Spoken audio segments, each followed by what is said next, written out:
Thanks for watching, Sam. Ayun na.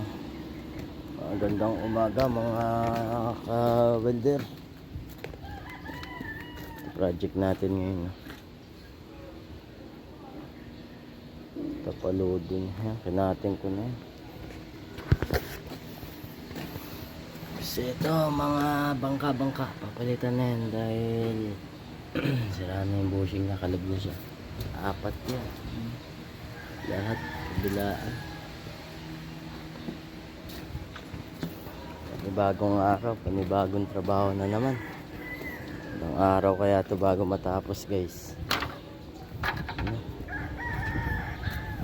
Palitan na. Grabe mga tama na ito.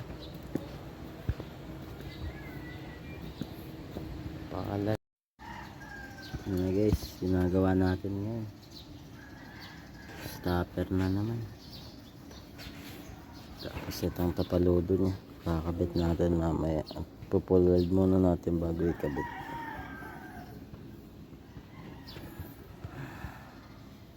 Kabilaan na naman.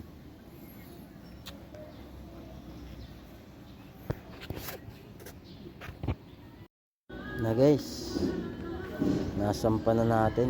Para-paraan lang, jack lang. Kinimita lang natin ng jack kasi busy mga tropa eh. Natapalan ko na rin yung love. Sensya na sa welding.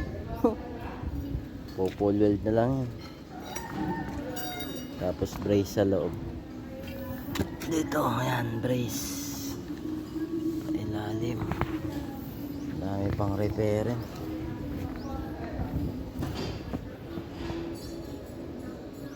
Yan, angle bar lang ginawa natin. Ginawa nating channel style. Kasi wala tayong channel. Angle bar na lang. Kapal naman yan.